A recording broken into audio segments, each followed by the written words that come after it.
Car मैं हूं आपके साथ मेनका चौधरी और इस वक्त बात होगी दिल्ली हाई कोर्ट के जज जस्टिस यशवंत वर्मा की, जिनके खिलाफ करप्शन के आरोप लगे हैं।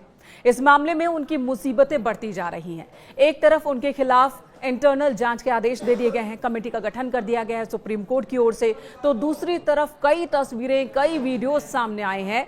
एक्सक्लूसिव तस्वीरें इस वक्त आप देख रहे हैं, जिसमें नोटों की गड्डियां दिख रही है।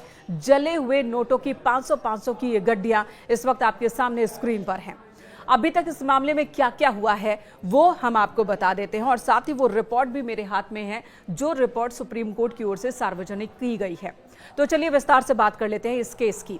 जस्टिस यशवंत वर्मा के मकान पर आग लगने के बाद जो नोटों की गड्डियां मिली, इस मामले में सुप्रीम कोर्ट की ओर से इंटरनल जांच के लिए 3 सदस्यीय कमेटी का गठन अब तक हो चुका है।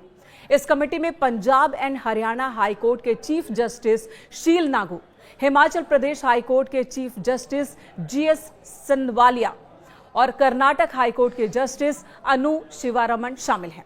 यह कमेटी इस मामले की गहराई से जांच करेगी, और इसी बीच कई और बड़े फैसले भी सीजेआई संजीव खन्ना ने लिए हैं। जब तक मामले की जांच चल रही है, तब तक दिल्ली हाई कोर्ट के जज जस्टिस यशवंत वर्मा किसी भी मामले की सुनवाई नहीं कर सकेंगे।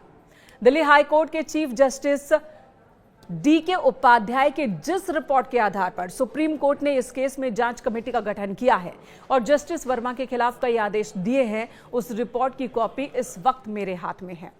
ये दस्तावेज सुप्रीम कोर्ट की ओर से ही जारी किए गए हैं, और ऐसा पहली बार हुआ है जब सुप्रीम कोर्ट की ओर से ऐसे किसी मामले में रिपोर्ट्स और तथ्य सार्वजनिक किए गए हैं। 25 पन्नों की यह रिपोर्ट है, जिसमें दिल्ली हाई कोर्ट के चीफ जस्टिस की रिपोर्ट है, दिल्ली पुलिस कमिश्नर की रिपोर्ट शामिल है, साथ ही जस्टिस यशवंत वर्मा का पक्ष और जले हुए कैश की फोटोज और वीडियोज शामिल है। मामला संवेदनशील होने की वजह से कुछ नाम और बातें अभी गुप्त रखी गई हैं। कुछ मुख्य पॉइंट्स हैं जो इस वक्त मैं आपके साथ शेयर करूंगी। इसमें साफ साफ लिखा है, जस्टिस वर्मा जो मुसीबत में फंसे हैं, उनका कहना है कि उनके खिलाफ साजिश हुई है। वो 15 मार्च को होली की छुट्टी पर थे, बाहर थे।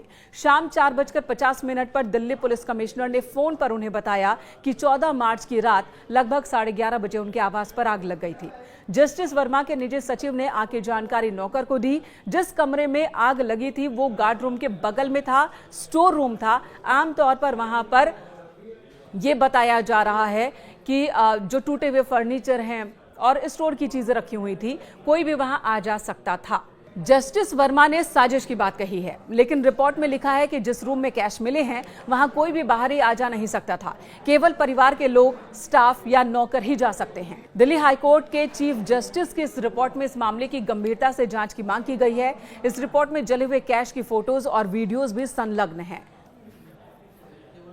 सुप्रीम कोर्ट की ओर से जो दस्तावेज जारी किए गए हैं, उसके पहले पन्ने पर वो प्रेस रिलीज है जो सुप्रीम कोर्ट की ओर से जारी की गई, जिसमें लिखा गया है, the chief justice of India has constituted a 3-member committee consisting of Mr. Justice Sheel Nagu, Chief Justice of High Court of Punjab and Haryana, Mr. Justice G.S.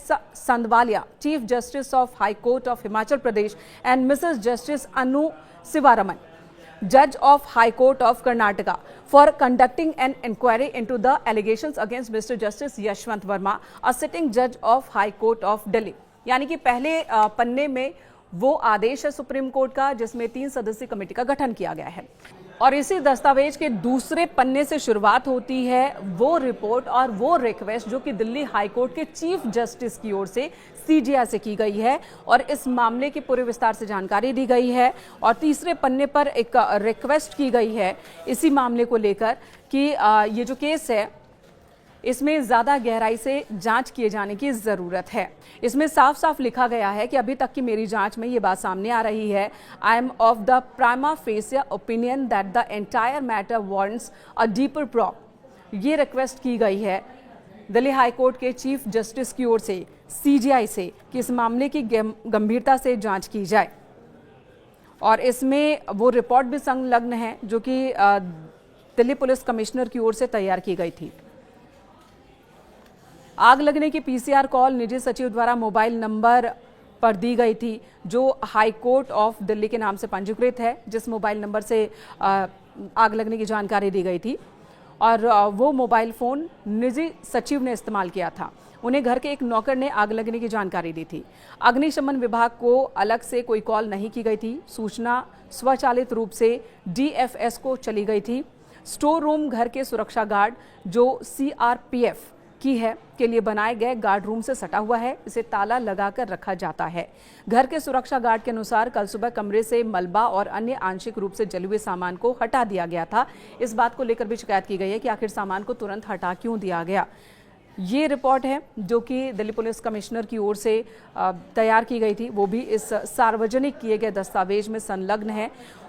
तो ये एक्सक्लूसिव दस्तावेज इस वक्त न्यूज़ 18 के पास मौजूद हैं।